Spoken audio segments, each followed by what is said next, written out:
Everyone, welcome back to exponential classes. आज की video में हम 8.2 एक्सरसाइज जो है ट्रिग्नोमेट्री चैप्टर की उसको स्टार्ट करते हैं। देखो, जो ट्रिग्नोमेट्री की 8.2 एक्सरसाइज है वो पूरा हमारे पास ट्रिग्नोमेट्रिक टेबल पे डिपेंड करती है, जो हमने इससे पहले वाले वीडियो में देखा था। देखिए, जो अब हम स्टार्ट करें एक्सरसाइज 8.2, बहुत ज्यादा इजी एक्सरसाइज है। Just you have to put the values डालनी है और आंसर निकालना है। पहले क्वेश्चन पे आते हैं। पहला क्वेश्चन क्या दे रखा है? The question is sine 60।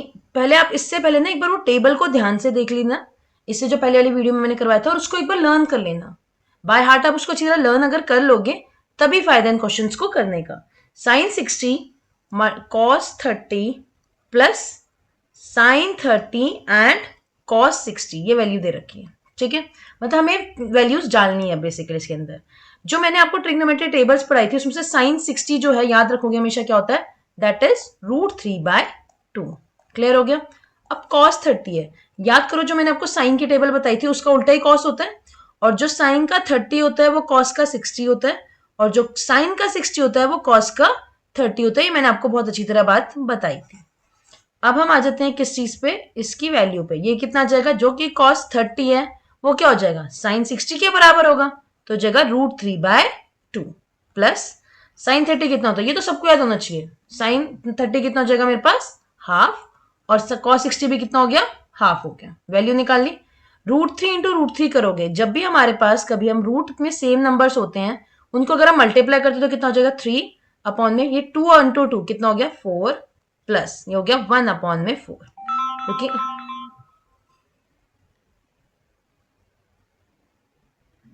अब देखिए, जब हम मल्टीप्लाई करते हैं इसको तो हमारे पास डिनोमिनेटर जो है वो किससे मल्टीप्लाई होता है? डिनोमिनेटर से। ठीक है, तो हमारे पास कितना हो जाएगा? ये तो नीचे सेम है हमारे पास डिनोमिनेटर, ये सेम आ जाएगा, और 3 + 1 कितना हो जाएगा? 4। इसको आप कैंसिल करोगे, आंसर कितना आ गया? 1। अंडरस्टूड? पहला पार्ट अच्छी तरह क्लियर हो गया आपको। सेकेंड पार्ट पे आ जाते हैं। सेकेंड पार्ट में क्या लिखा हुआ है हमारे पास? द सेकेंड पार्ट इज, पहले हम सिर्फ एक वीडियो में, हमें जो 8.2 एक्सरसाइजेस को 2 वीडियोस में कंप्लीट करूंगी। पहले वीडियो में मैं सिर्फ आपके पास फर्स्ट क्वेश्चन के सारे हम 5 पार्ट करेंगे, फिर हम जो बची हुई क्वेश्चन हैं वो नेक्स्ट वीडियो में कंप्लीट करेंगे। देखिए, सेकंड क्या दे रखा है? 2 tan स्क्वायर 45 प्लस का cos square 30 minus sine square 60, ये क्वेश्चन है मेरे पास। कुछ नहीं करना है, बस वैल्यू डालते हैं। tan 45, देखो tan 45 हो चाहे cot 45 हो, हमेशा के लिए याद रखो, हमेशा क्या होगी वैल्यू? 1 होगी। ये हो गई। 2 बाहर है तो उसको मल्टीप्लाई में रखते हैं 1, और इसका स्क्वायर है। स्क्वायर का मतलब क्या है? पहले वैल्यू डालेंगे फिर स्क्वायर करेंगे। प्लस cos 30 कितना होता है? साइन 60 के जितना होता है कि नहीं होता? तो कितना हो जाएगा? ये हो जाएगा मेरे पास √3/2, और इसका स्क्वायर माइनस साइन 60 भी कितना हो गया? √3/2 और उसका स्क्वायर। देखिए कितना हो जाएगा? ये हो जाएगा 2 प्लस ये हो जाएगा 3/4 माइनस 3/4। अब आपको पता है मैथ्स के अंदर कोई चीज नंबर है प्लस में भी दे रखा है, वही सेम नंबर मेरे पास माइनस में भी दे रखा है। कुछ नहीं लगाना, क्या करना है? कट जाएंगे ना, तो कितना हो जाएगा? ये दोनों तो कैंसिल हो गए, 0 आ गया। आंसर बच गया मेरे पास 2। देख लो कितने इजी क्वेश्चन है, और ये जो पेपर में आते हैं ना इस टाइप क्वेश्चन, ये हमेशा एमसीक्यू फॉर्म में आएंगे कि आपको इस पर्टिकुलर वैल्यू को निकालना है। ठीक है, तो आप उस चीज के लिए आप हमेशा टेबल याद रखेंगे ही रखेंगे। नेक्स्ट पे आ जाते हैं। हमारे पास क्या दे रखा है? The third question is, third में क्या दे रखा है? देखो, cos 45 प्लस अपॉन में sec 30 प्लस cosec 30। वैल्यूज देखते हैं, रिकॉल करते हैं। cos 45 वैल्यू क्या होती है? यस एग्जैक्टली, दैट इज 1/√2 डाल दी। अब देखो sec 30 है। सेक जो होता है, मैंने आपको बताया था ट्रिगो की स्टार्टिंग में, किसका रेसिप्रोकल होता है? कॉस का होता है। तो एक बार ना साइड में थोड़ा सोच लो इस बारे में। cos 30 जो कितना हो गया? cos 30 हो गया √3/2। अब √3/2 अगर ये है तो सेक कितना हो जाएगा? इसका रेसिप्रोकल हो जाएगा ना, तो ये बन जाएगा 2/√3। क्लियर? अब देखो क्या ये cosec 30, cosec 30 किसका होता है? साइन का रेसिप्रोकल होगा। साइन 30 कितना होता है? पहले वो सोच लो। साइन 30 होता है हाफ, क्योंकि मैंने तुम्हें तभी बोला था कि हम सिर्फ साइन और कॉस की वैल्यूज को लर्न करेंगे, तो ऑटोमेटिकली मेरे पास जो बची चीजें हैं वो आ जाएंगी। cosec 30 कितना हो जाएगा? दैट विल बी, इसका रेसिप्रोकल दैट इज 2/1 या 2 हो गया। अब मेन आता है इसकी कैलकुलेशन पे। यहां तक तो वैल्यूज डाल दी, अब देखो यहाँ पर कोई एक फ्रैक्शन है ये, और ये पूरा फ्रैक्शन है या नहीं? तो पहले हम इसको एक फ्रैक्शन बना लेते हैं, जिससे कि हम इसका एलसीएम ले लेते हैं। तो 1/√2 को मैंने एज इट इज रखा। इसका और इसका एलसीएम अगर मैं लूंगी तो कितना आएगा?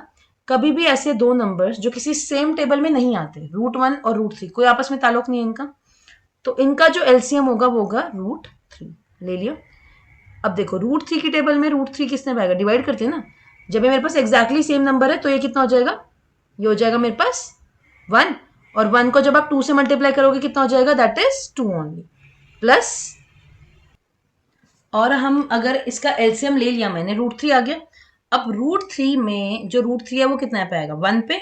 तो 1 इंटू 2 कितना हो गया मेरे पास? 2 ही हो गया। जब नीचे वाले सेम होते हैं ना, तो ये समझ लो कि ऊपर वालों को एज इट इज लिखना होता है। अब यहाँ पर क्या है?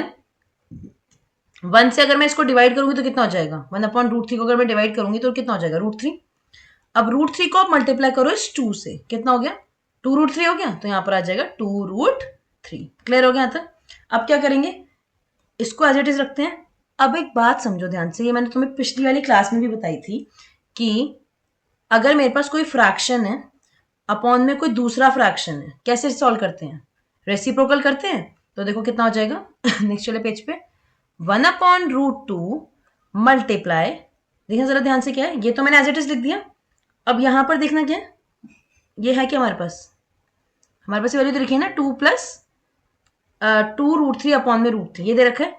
इसको रेसिप्रोकल कर दो तो ये क्या बन जाएगा? √3 अपॉन में, can I write this as √3 upon में कितना हो जाएगा? ये 2 प्लस 2√3, तो ये हो जाएगा 2 प्लस 2√3। क्लियर हो गया यहाँ तक? अब क्या करेंगे हम? ये मेरे पास एज इट इज आ गया। 1 को √3 से मल्टीप्लाई करेंगे, दैट इज √3 अपॉन में ये कितना हो जाएगा? √2 को मैं करूंगी 2 प्लस 2√3 से मल्टीप्लाई, हो गया। ये हो गया √3 अपॉन में, ये इससे मल्टीप्लाई, ये इससे हो जाएगा 2√2 प्लस 2√6। क्लियर हो गया यहाँ तक? देखो आंसर यहां तक भी ठीक है, बट हम क्या प्रेफर करते हैं मैथ्स में कि हम इसको रैशनलाइज करके छोड़ेंगे। ठीक है, मल्टीप्लाई करते हैं, किससे करेंगे? 2√2 माइनस 2√6 से कर लेते हैं, अपॉन में 2√2 माइनस 2√6 से, क्योंकि रैशनलाइजेशन आपने क्लास 9th में सीखा होगा ना कि रैशनलाइजेशन का क्या मतलब है। कोई नंबर अगर यहाँ पे प्लस में है, कोई इरेशनल नंबर, तो उसको माइनस से क्या कर देते हैं? ऊपर नीचे मल्टीप्लाई, न्यूमिनेटर एंड डिनोमिनेटर में। देखो ये इससे भी नंबर मल्टीप्लाई होगा, ये इससे भी होगा, कितना हो जाएगा? वी विल गेट 2√6, आगे इसको इससे करो और नेक्स्ट वाले कितना जाएंगे? माइनस 2√6 3 18 अपॉन में, अब देखो ये क्या बन रहा है? a plus b and a minus b. हो गया यहाँ तक? कितना आ जाएगा यहाँ पे? दैट विल बी 2√2 का होल स्क्वायर माइनस 2√6 का होल स्क्वायर। आ गया यहाँ तक? कितना हो जाएगा इसके बाद? देखो that will be how much? ये मेरा बन जाएगा 2√6 माइनस, अब जरा इस 18 को बताओ मैं कैसे लिख सकती हूँ। आपको पता है अगर मेरे को इस 18 को सिंप्लीफाई करना है तो 18 क्या होता है? 2 9 पे, 3 3 पे एंड 3 1 पे। ये पेयर बन गया, पेयर आ जाएगा बाहर। जैसे ही पेयर बाहर आएगा, 2 तो ऑलरेडी बाहर है, 3 एक और बाहर आ जाएगा, तो कितना हो जाएगा? 6√2 आ जाएगा अपॉन में इसका स्क्वायर क्या होता है? किसी भी रूट वाले नंबर का जो स्क्वायर होता है वो क्या होता है? देखो जब आप इसका स्क्वायर करोगे, एक बार मैं आपको नेक्स्ट पेज पे समझा दूं, मेरे को इसका स्क्वायर करना है, जिसको आता है वो स्किप कर लो। इसका स्क्वायर करना है वो कितना हो जाएगा? 4, क्योंकि 2 का स्क्वायर कितना होता है? 4, और √2 का स्क्वायर क्या होता है? किसी भी रूट वाले नंबर का स्क्वायर वो सेम नंबर होता है, दैट इज 2। तो आंसर आ जाएगा यहाँ पे 8। क्लियर हो गया यहाँ तक? सिमिलरली देखो मैं, मेरे पास नेक्स्ट क्या दे रखा है, अगर मैं यहाँ पर से देखूं, that I will get over here is, ये बन जाएगा 4 इंटू 2 कितना हो गया? 8 माइनस कितना हो जाएगा यहाँ पे? 4, और 4 6 24, यही आएगा। कितनी आ जाएगी value? I will get as 2√6 minus 6√2 upon में यहाँ पर कितना आ गया? माइनस का 16। यहां तक भी आंसर ठीक है, बट आपको दिख रहा है कि इसमें 2 भी कॉमन आ सकता है।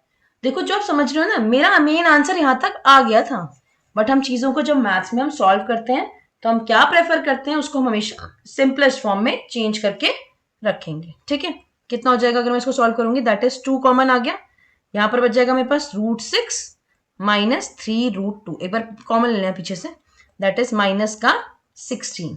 नॉर्मल अब काट लो, 2 1 जा 2, 2 8 जा 16, आ गया कितना √6 माइनस 3 √2 अपॉन में -8।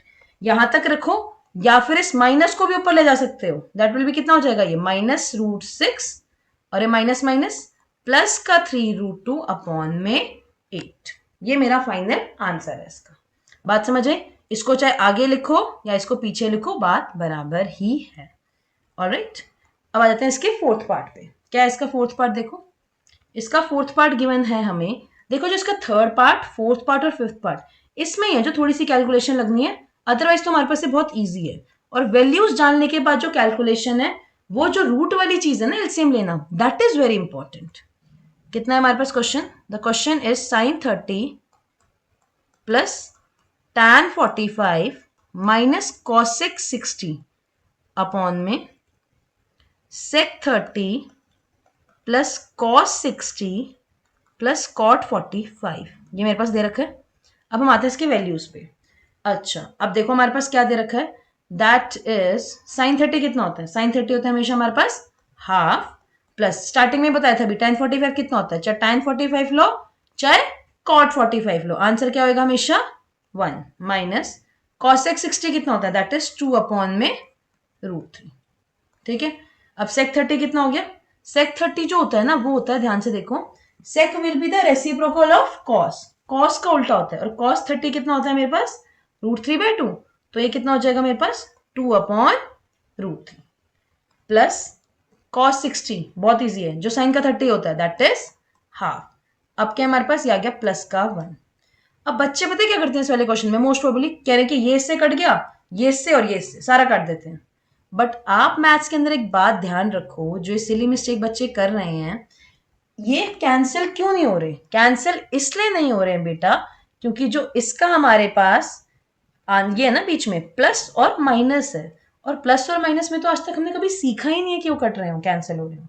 वो कब कैंसिल होते हैं? जब चीज मल्टीप्लीकेशन में होती है। अगर ये सेम चीज इनके बीच में मल्टीप्लाई होता ना, तो ये कैंसिल हो जाती। अब हम आते हैं इसके क्वेश्चन पे।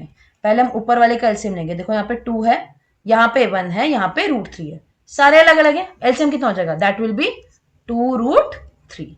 देखो अब आपको इसको देखना है ना, जैसे 2 है, यहाँ पर कितना है 2√3, तो जो एक्स्ट्रा चीज है वो क्या बच रही है मेरे पास? √3 बच रही है ना, √3 नहीं है मेरे पास, तो √3 को ऊपर से मल्टीप्लाई करेंगे, ऐसे आप इसको याद रख सकते हो। ठीक है, कितना हो जाएगा? दैट विल बी √3 प्लस यहाँ पर 1 है, जब भी 1 आएगा तो ऊपर वाला सिंपल सी बात है एज इट इज आ जाएगा, क्योंकि यहाँ पर तो कुछ भी अवेलेबल नहीं है, that is we will get this minus √3 यहाँ पर है, यहाँ पर 2√3 है, क्या बच गया? क्या चीज है जो नहीं है हमारे पास यहाँ पे? दैट इज 2 नहीं है, 2 को करेंगे 2 से मल्टीप्लाई, कितना हो गया? -4। सिमिलरली नीचे वाला करेंगे हम यहाँ पे डिनोमिनेटर को, ये सेम ही हमारे पास 2√3, एलसीएम यही आएगा, that I will get as 2√3। अब ये √3 और ये √3 भी समझाया सेम है, बचा क्या? एक्स्ट्रा 2 बच गया ना, जब आपने इसको इससे डिवाइड किया तो बचा क्या मेरे पास? 2। 2 को 2 से मल्टीप्लाई करेंगे, यही तो करते हैं हम, मेन जो फ्रैक्शन को सॉल्व करना होता है, we will do this in this way only. तो ये हो जाएगा 4 प्लस, अब इसमें और इसमें 2 और 2 सेम है, बचा क्या? √3। √3 को 1 से मल्टीप्लाई कर देंगे, कितना बन गया?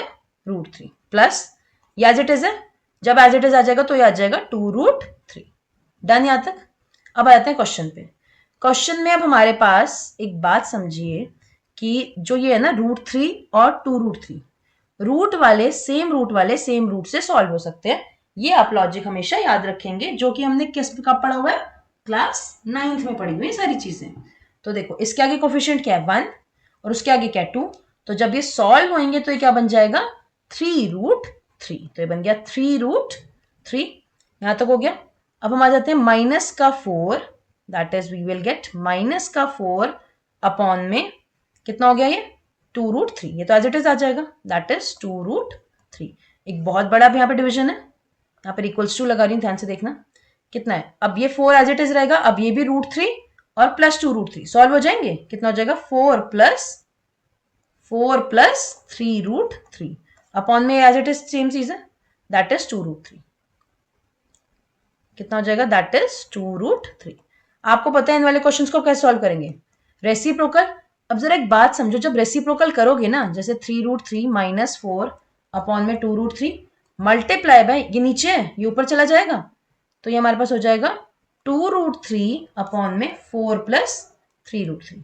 ये दोनों तो हो गए कैंसिल, हो गए। अब जैसे ही कैंसिल होंगे हमारे पास, तो ये ध्यान रखना अगर कभी भी इसका डिनोमिनेटर सेम हो ना किसी भी फ्रैक्शन का, तो ये क्या हो जाते हैं, डायरेक्ट इन्हें कैंसिल कर दिया करो। अब ये वैल्यू बच गई, दैट इज 3√3 माइनस 4। अब ये नंबर आगे लिखूं या पीछे लिखूं बात बराबर ही होती है। क्यों लिख रही हूं मैं वैसे ऐसा, क्योंकि ऊपर भी सेम हमारे पास सिनेरियो अवेलेबल है। Is it done till here? यहां तक चीजें क्लियर हो गई एकदम। अब हमें क्या करना है इसके अंदर, just I have to put the values, कुछ नहीं है, बस इसको रैशनलाइज कर दो। आंसर आ चुका है मेरा, I am done with the answer, but still I have to rationalize the numbers. ये फ्रैक्शन हमें जो रैशनल नंबर दे रखा है रैशनल, इसको हमें रैशनलाइज करना पड़ेगा। किससे मल्टीप्लाई करेंगे? 3√3 प्लस का है ना नीचे डिनोमिनेटर, किससे हम करेंगे? माइनस से। बस अब सॉल्व कर लेते हैं इसको नॉर्मली। कितना हो जाएगा? देखो ये a और ये सेम चीज है ना, तो ये क्या बन जाएगा? इस चीज का होल स्क्वायर। सिंपल सी बात है। ये क्या बन गया? a plus b and a minus b. कितना हो जाएगा? 3√3 का होल स्क्वायर माइनस 4 का होल स्क्वायर। ए प्लस बी और ए माइनस बी फॉर्मूला लग जाएगा। क्या बन जाएगा डिनोमिनेटर में, न्यूमिनेटर में? इसका स्क्वायर, रूट का स्क्वायर अभी खोलना सिखाया है। पहले इसका करेंगे 9, फिर √3 का कितना हो जाएगा? 3, दैट इज 9 3 27 प्लस ये बन गया ए स्क्वायर, बी स्क्वायर क्या हो जाएगा? 4 का स्क्वायर दैट इज 16, ठीक है, माइनस देखो ध्यान से 2 इंटू ए इंटू बी, यही होता है, ये चीज होती है ना। तो ये कितना हो जाएगा? नंबर को नंबर से करो मल्टीप्लाई, कितना हो गया? 4 3 12, 12 2 24 और साथ में √3 एज इट इज। ये मैंने आपको समझाया, इसको बस समझ लेना, ये वो हिंट है। ओके, अब कितना हो जाएगा यहाँ पे? यहाँ पर हो जाएगा मेरे पास 24√3 अपॉन में कितना हो जाएगा? 27 माइनस 16, क्योंकि इसका स्क्वायर यही तो होगा और इसका स्क्वायर तो पता है ये 16 होता है। सॉल्व कर लो, कितना हो जाएगी value? I will get this as 43 minus, देखो ध्यान से 43 हो गया इन दोनों को प्लस करके, माइनस 24√3 अपॉन में कितना हो जाएगा? 27 से 16 का कितना हो गया हमारे पास? 11, तो आ जाएगा 11। So this will be my answer to the 4th part. Is it clear? बात समझ आ गई? थोड़ा सा बस मैं आपको इतने आराम आराम से इसलिए करवा रही हूं कि आपको चीजें ढंग से इजीली क्लियर हो जाएंगी। करें अब नेक्स्ट चीज। देखो कितना दे रखा है हमारे पास। I get the 5th part as, क्या दे रखा है 5th पार्ट में? 5 cos square 60 then plus 4 sec square 30 minus tan square 45 upon में sine square 630 plus cos square 30 हो गया। अब करते हैं इसे सॉल्व। देखो 5 मल्टीप्लाई कॉस स्क्वायर 60 कितना हो गया? मेरे को पता है कॉस 60 साइन 30 के बराबर, दैट इज हाफ का square plus 4 into sec square 30। Sec कितना होता है? सेक होता है कॉस का उल्टा, कॉस 30 होता है √3/2। ये हो गया 2 अपॉन √3 का स्क्वायर। tan 45 शुरुआत में ही बता दिया था, ये तो भूलना ही मत, tan 45 हो चाहे cot 45 हो, अपॉन में साइन स्क्वायर 30। साइन स्क्वायर 30 कितना हो गया? साइन 30 तो याद ही हो जाता है सबको, ठीक है। cos 30 कितना हो जाएगा? That is √3/2। पहले वैल्यू डाल दी। अब नाउ जस्ट सॉल्व दिस। कैसे करेंगे देखो, अब हमारे पास क्या दे रखा है? आई एम गेटिंग 5, देखो यहाँ पे 5 लिख देंगे, पहले यही थोड़ा सॉल्व कर लेते हैं इसे। कितना हो जाएगा? दैट इज 5 इंटू हाफ का स्क्वायर कितना हो गया? 1/4 प्लस इसको एज इट इज रखते हैं 4 को, कितना हो गया? मल्टीप्लाई बाय 2 का स्क्वायर इज 4 अपॉन में √3 का स्क्वायर इज 3 माइनस 1 अपॉन में ये कितना हो जाएगा? 1 अपॉन में 2 का स्क्वायर क्या हो गया? 4 प्लस √3 का स्क्वायर 3 अपॉन में 4। यहां तक आगे बात क्लियर हो गई। अब देखो, अब हम करते हैं मल्टीप्लाई, पहले ये होंगे आपस में, कितना हो जाएगा? दैट इज 5 अपॉन 4 प्लस ये हो गया 16 अपॉन 3 माइनस 1 अपॉन में, जरा इसको देखना ध्यान से, इसको मैं कितना जल्दी इसको सॉल्व करती हूँ। देखो ये हो गया 4 और ऊपर आ गया 1 + 3 दैट इज 4, ये तो हो गए कैंसिल, तो इसमें तो डिनोमिनेटर का चक्कर ही अपने आप ही हट गया। आगे अब हम आ जाते हैं नेक्स्ट वाले पे, दैट इज इसको सॉल्व करना है, मेरा मेन मोटिव है, ठीक है। इसमें हम लगाएंगे नॉर्मल, जो हम क्या लगाते हैं, दैट इज फ्रैक्शन को कैसे सॉल्व किया जाता है। सो माई पार्ट इज 5/4, नेक्स्ट क्या दे रखा है, प्लस 16/3 माइनस का 1, ये दे रखा है ना। कितना हो जाएगा इसको सॉल्व करेंगे तो, एलसीएम ले लो, इसका कितना आ गया 12। 4 के टेबल में 12 किस पे आएगा, 3 पे। 3 को 15 से 5 से करेंगे तो कितना आ गया 15। अब क्या करना है हमें यहाँ पे, 3 के टेबल में 12 किस पे आता है 4 पे। 4 को 16 से करेंगे 64 माइनस का, यहाँ पर 1 है, 1 के में 12 कितने पे आएगा 12 पे। 12 को 1 से करेंगे कितना हो गया 12। इज इट क्लियर, कितना बन जाएगा हमारे पास, देखा जाए 15 प्लस 64 हमारे पास हो गया 79 माइनस 12/12 कर लिया। इसमें माइनस तो कर ही सकते हो ना, 9 में से 2 गए 7, 7 में से 1 गए 6, that is I get my answer as 67/12। Calculation part समझ आया। मेन इस एक्सरसाइज के लिए आप बेसिकली इस क्वेश्चन के 5 पार्ट्स के लिए क्या ध्यान रखोगे कि आपके पास हम एलसीएम कैसे लेते हैं जब रूट होता है, उसके बाद हम सॉल्व कैसे करते हैं, रेसिप्रोकल कैसे करते हैं, these things you have to keep in mind while doing these questions very carefully, ठीक है। तो आई होप ये आपको एक्सरसाइज का पहला क्वेश्चन आराम से समझ आ गया होगा। नेक्स्ट वीडियो में मैं आपको इसका सेकंड क्वेश्चन और जो मतलब बचे हुए पार्ट्स हैं वो एक ही में कवर हो जाएंगे, उसको हम नेक्स्ट वीडियो में डालेंगे, ठीक है। आई होप ये कॉन्सेप्ट अच्छी तरह क्लियर हो गया होगा। लाइक करें, शेयर करें, सब्सक्राइब करें चैनल को and press the bell icon to stay updated. Thank you, bye bye.